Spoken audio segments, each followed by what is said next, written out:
Welcome back to Lost in the World. Today we're reviewing Deathloop. Deathloop is an FPS shooter created by ARKANE Studios, best known for the fantastic Dishonored series. It's a game that borrows heavily from the games it has made itself, while mixing in roguelike and Souls-like mechanics with movie-level voice acting and a time loop mechanic. The question is though, can ARKANE come full circle? Or will Deathloop fall on deaf ears? Let's find out by getting lost in the loop of Deathloop.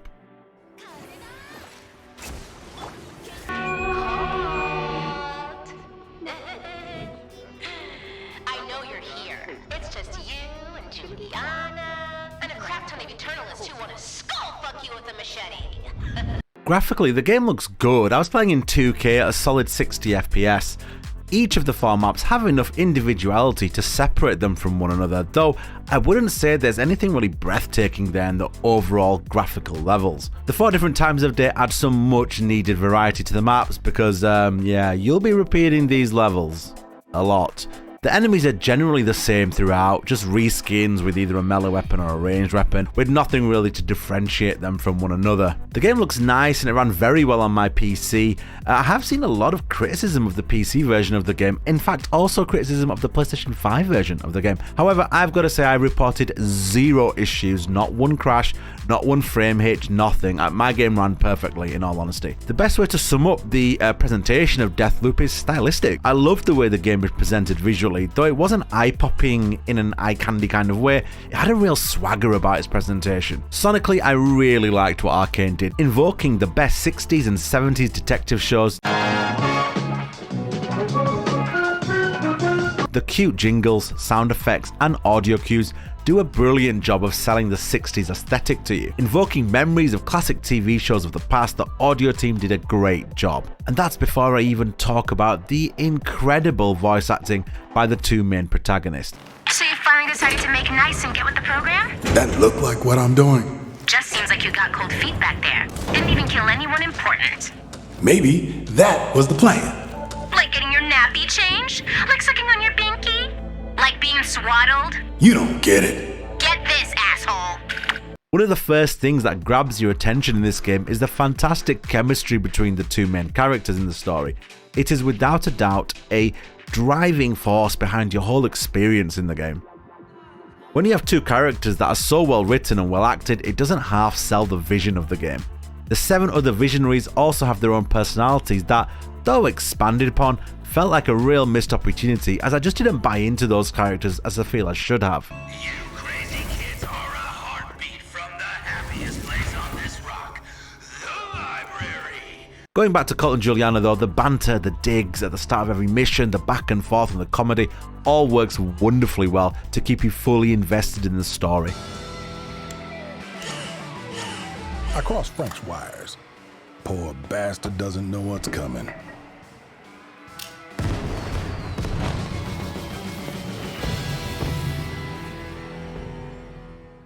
The story and concept of the game is an intriguing one. As mentioned previously, it's sold brilliantly by the voice actors of Juliana and Colt. However, come the end of the game, you can't just help but feel let down. There are 3 different endings, none of which explain really much of what's happened or much of what you've found in the game through the notes and meeting and talking to other players. Colt asks a lot of questions of the company responsible for him being in the loop, and by the end the player gets 0 answers. Almost all of it is left up in the air. 3 different short endings without too much context doesn't help matters either. Moving on to the 7 visionaries, they all just feel a bit hollow. When trying to set up your perfect loop, you get to find out tidbits about each visionary. You can hear them talking over speakerphones or talking to other characters. So what is this?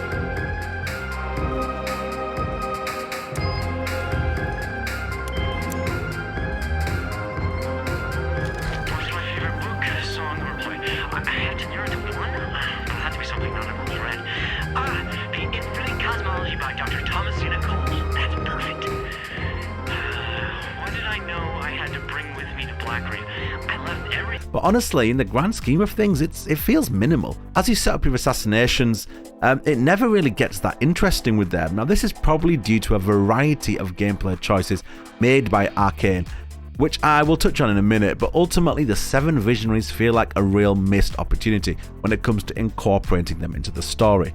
Okay, so let's talk about the flow of the game, and it's the area I have the biggest criticism of Deathloop. This one's going to drag on a while because this game has been given a 10 by publications, which to me is baffling. So I'm going to break down exactly what the flaws are in the game that makes it very far from a 10. The biggest issue Deathloop has is the flow of the game. The game has a variety of game design decisions that honestly, in my opinion, scupper the overall experience of the game. Let's start with the absolutely awful, non-existent and immersion-breaking artificial intelligence, though even calling it artificial intelligence is offensive to artificial intelligence. I cannot remember a game that had such absent enemy AI, in a game where the AI really forms part of the overall experience. Every single person on the island must either be deaf or dumb, or a mixture of both, in all honesty. I'm going to play you a montage of just a handful of examples of how the lack of AI just leaves you kind of numb to the feeling of accomplishment in Deathloop.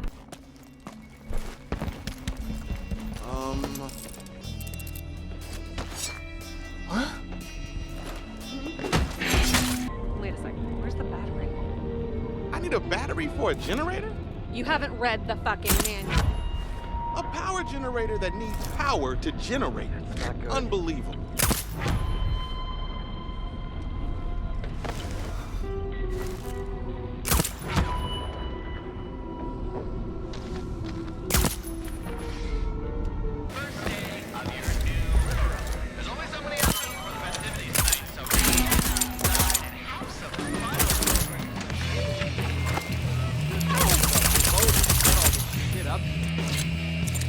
This is made even worse when you get silenced weapons, which just makes the artificial intelligence issue even worse. If they don't hear you stabbing someone in the back from 2 feet away, they're not going to hear you killing them with a silenced pistol. This then amplifies the terribly boring mission design. Now, I hate doing reductive criticism of games, as I feel like you can kind of do that with any game, right? I mean, you could reduce it down to its bare bones loop and just say, well, that's all the game is. But in Deathloop, 90% of the quests are simply you entering the map via your tunnel hub. You go to point A, you find an obscure clue like a note or normally a note or a voice memo or a piece of writing on the wall. You read it, it then gives you the next mission in line on that timeline, and you go back to the tunnel hub and exit. You then load up the next mission, whether it's in the afternoon, morning, evening, or whatever, and go back into the tunnel hub, find another obscure clue, and head straight back to the exit. Now, the A and B fetch quest design with detective work, it just gets stale quickly. Initially, the stylistic approach of the game really makes you buy into this whole detective quest time loop thing, but honestly, it gets boring quick. With a lack of difficulty due to poor enemy AI in the same 4 levels being used for every mission for the full 12 to 15 hour length of the game, you have a loop that begins to overstay its welcome really quickly. Add on top of this how the visionary encounters are extremely basic, again, with the AI often leading to some odd or just outright hilarious encounters where they try and use their skills and they just end up glitching into a wall or just freezing in place, and it all just ends up feeling extremely linear, repetitive, and not rewarding whatsoever. A lot is made of the flexibility you have in approaching each mission, but ultimately, if there is no AI, what does it matter about how you approach the missions? The enemies won't notice what you are doing regardless of how you do it. The best way to play the game for me was just to add a lot of speed mods to my character and just go around shooting everybody or hitting them with a silenced pistol to get the mission done with quickly. Especially towards the back end, I just wanted as little resistance as possible, so I just did it as quickly as possible. Stealth isn't really satisfying if nobody can see or hear you as a default position. Now, I have no issues with games not holding your hand, but holy shit, this game doesn't half leave you feel like you're kind of looking for a post-it note in a haystack. As it's also linear as well, it just left me feeling completely flat every time I got a new mission. The invasion mechanic is fun and it's a good addition to the game and definitely adds a much needed layer of tension. It's not balanced whatsoever, but that's fine. Not everything has to be balanced, and it is fun. And the odds are stacked strongly in favor of Colt. So that would be you as a single player person, not the person invading. And that's fine because Colt has a lot to lose from dying, such as upgrades, weapons, currency, etc. The game has a Souls-like mechanic and a roguelike mechanic that allows you to save weapons, spells, and upgrades for both weapons and Colt between loops by infusing them with an in-game currency. I think it was called Residium or Radium, I can't quite remember the name. Think of it like Souls in Dark Souls. Now, you will lose this currency if you die in your loop. So though this adds some tension, it does have a slight negative effect, and that is restricting exploration. Because let's say you do get an amazing gun, you're going to want to get out of there as quickly as possible in case you get invaded or die, thus losing the gun. The same applies to slabs, which are spells, upgrades, and souls. It just seems a bit too risky to explore a lot of the time, as if you've got an upgrade you wanted, you just want to get out of there and save it for the next loop, and more so, it will then help you in your perfect loop, which is when you kill all of the visionaries in one go and thus end the loop. Talking of which, I feel like the game didn't do a very good job of explaining what the structure of the game will be early on. Long story short, you need to gather clues on all 7 visionaries and slowly set up an optimal day in which all your targets can be killed in one day. So that's morning, noon, afternoon, and evening. This involves going through the above mentioned linear missions, slowly putting your pieces in place, predetermined linear pieces over which you have no choice, until all the fetch quests are complete, and you can then go and kill all 7 in one day in their predetermined locations. Often you're kind of making a couple of the different visionaries meet each other at a certain place at a certain time, then you can go kill 2 or 3 at once. In the end, you simply load into the same 4 maps you did before, walk out of your tunnel hub, run to the targets, shoot them, run back to the tunnel hub and go to the next area and kill your people there. Just like all the other missions. You can only use 2 spells at any one time, so even that limits your experience. The gunplay is solid if nothing special, mixing parkour, fast-paced gunplay and spells. Talking of the spells feel good and all have their place depending on what type of playthrough you want, but there is no way I would play through this game again and experiment with different spells. It just doesn't do it for me in that way. The missions are just too repetitive and linear with zero challenge to warrant that type of investment due to the artificial intelligence. You know, when humanity destroys itself, this place will still be here. It's some kind of contingency plan? Oh, which part do you have a problem with? The sense of security or commitment? The part where everyone here is an asshole. So you want to walk out. Your answer to everything. And everyone. Due to the nature of the game, a time loop that resets, the story also seems to lack somewhat of a traditional narrative flow. You go back and forth on timelines for different stories at different times. The result is a bit muddled, or at least that's the way it's digested due to the very nature of the restarting loop and interacting with different timelines and different paths. And that isn't helped by the ending, which, as I said before, doesn't close any of the loose ends in the game. Deathloop is a tremendously stylish stealth action game that builds on ARKANE's previously owned skill set, but eventually it goes in a direction that does turn it into a really mixed experience. There was potential here for the game to be truly special, but repetition and linear structure kills a lot of the fun. If you have the patience to put together the story, you will find it quite appealing for large parts, but ultimately disappointing as there's no payoff at the end of the story. There's no questions answered, and ultimately you're just left with a lot more questions than you started with. The AI is criminally bad and borderline ruins the experience. What?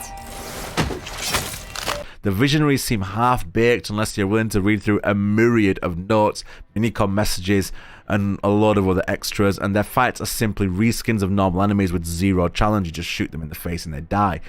All hidden behind a ton of fetch quests, linear mission quests, and just back and forth note finding.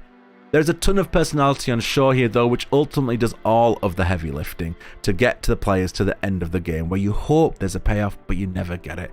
A real missed opportunity here, which is such a shame. A game I was really excited for but ultimately was left feeling very flat by.